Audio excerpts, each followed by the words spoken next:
Hey guys, it's Tracy and I wanted to make this quick video to show you how to create a message in your GetResponse to send to your list. Now there's really two types of messages. There's one that you create and then you can have it sent as a one-time message and you can schedule it so you can send it right away, or you can send it tomorrow morning at 8 o'clock.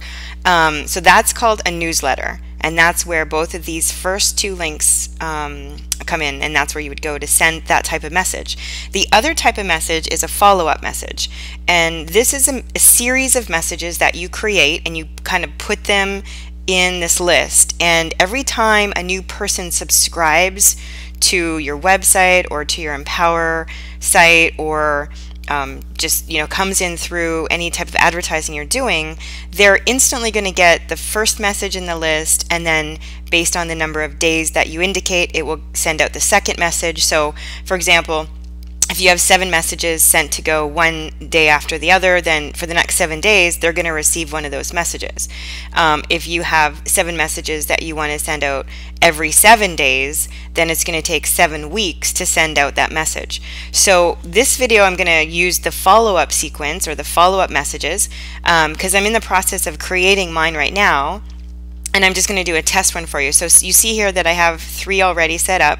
These other ones I have here, they're disabled right now. I'm not using them. So I'm actually just working through creating these messages. So you want to make sure, first of all, that you're in the right campaign. You want to go through, if you have a lot, and make sure that you select the right campaign. If you're brand new, you probably only have 1 campaign or maybe 2, but make sure you're on the right one. And then you want to go to messages, and you can either go to create follow-up or my follow-ups. And if you go to my follow-ups, it's going to take you to this page. And then at the bottom there's a button to create a follow-up here as well. So either from here, this button, or you can just go from here and click create follow-up.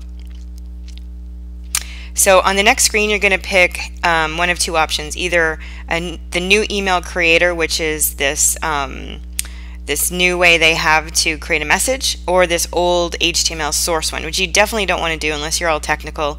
So just go with this one, new email creator, and you're going to pick what day you want this to go out on. So this day is based on the day that they subscribe. So if they subscribed on November 1st and you want this to go out 7 days later, then you're going to put day 7. Okay, so in this particular case I'm going to choose 4, although I'm not sure if my if I already have a 4. Now if I already have a 4, I'm going to have to move that 4 to another day. I probably move it to the end of my list so that it frees up day 4. Okay, so I'm going to put day 4, and here you can put a message name. This is just a name for you yourself personally. Nobody's going to see this but you. What I always do is I always just use the subject line. So in this case I'm just going to use test because this is just an example for you, and then in the subject line I'm going to put test too. But you want to make sure that your subject lines are interesting, that they're captivating, that they're going to get some attention. Oftentimes I'll use really simple things like one word, like hi or wow, or something really short and sweet, because it kind of gets a little bit more attention than some big long drawn out subject line. So then down here you've got a number of different email addresses that you can send from. In your case you may only have 1 at this point, which is fine, so you can choose that. If you do need to add email addresses here that you want to send from a different account, there's a different place that you can do that. So the rest of this stuff here I just leave off for now. This is kind of advanced stuff if you want to look into it later. Anyways, click next step, and then okay, yeah, so it's already taken, so I'm just going to put 74 for now just so it lets me through, and I can always change that later. So then on the next screen you have a number of pre-designed templates that you can choose from. There's all kinds of different layouts and colors and styles and things in here. I personally don't use any of these because it's not really the business that we're in. If we're doing Empower Network, we're much more likely to send just a basic message. So I always go to this one right here, which is start from scratch. And then when you start from scratch you get all these different layouts. Like there's no colors, there's no images in these layouts. It's just basic bare bones stuff. But the one that I always do is this one called the blank template. So I just start with a blank template, and what I'm going to do is add the different elements on the right hand side, and all you do is drag and drop it over here. So let's say for example you want a picture in your email. you have to think a little bit about how you want your email structured before you go and do this. So if you want to put a picture that has text wrapped around it, then click and drag this one over into the space. If you want the picture on the other side, again, then you just click, and you can just drag and drop these and move them around. This one here is just a plain text box, which is the one most of the time I use, and then here's a plain one, which is just an image.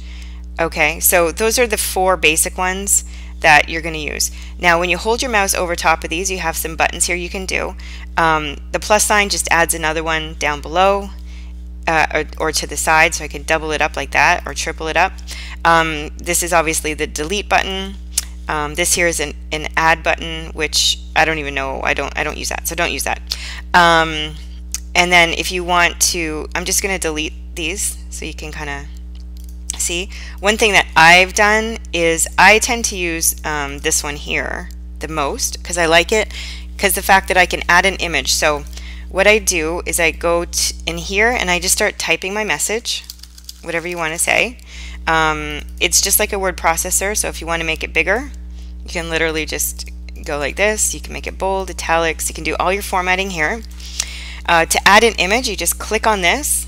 It's going to pull up a screen that's going to have some iStock photo images, which are just some basic images that you can use. Or you're going to go to My Images, and you're going to pick something that maybe you've already uploaded, or you can upload from your computer. Now there's a bit of a glitch with this right now. If I click upload from my computer and I choose a file, it actually, for some reason, I don't know if it's just my browser or what, but it doesn't show me that it's doing anything.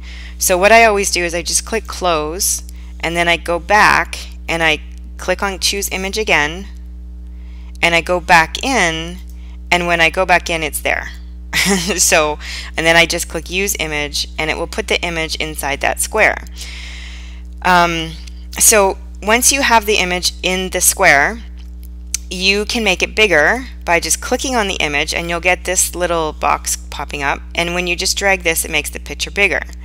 But you'll notice that the square around the image is still small. So what you need to do is just go to these little pulley things and pull the image as big as you want it. Okay, and then you can just type. So you kind of have to, do your layout however you like. So I'm just going to start here, and we'll just, if you choose this one, you're going to have to turn off the bold, and what I would do is just select it and start typing over top. And again, just format it however you like. That's pretty much it for this. Down here you have a couple things. First of all, you can send a test to yourself so you can see what it looks like in your own inbox. This is like a pop-up preview, so instead of sending it to you, it's just going to pop up another window and show you what it looks like. This is a spam score. You definitely want to check this on all your emails. Anything over a 5.0 is probably going to be marked as spam and won't get delivered. So try to get your emails as low as possible to like a 0. 0.1 or 0.2 or 0.3 or something like that is probably fine. You'll get through. I don't try to send anything that's at a 2 or greater, because the chances of it getting marked as spam are still there, and I don't want any of my messages to get marked as spam. So you definitely want to do your spam score. Here you can save it as a draft if you want. You can save it as a template, which is good. So if you have a standard layout that you want to use, you can save it as a template, and then next time you go through this process, you can just choose that, and it will bring up exactly how you already organized the layout. And then once you're done your message, you just click next step.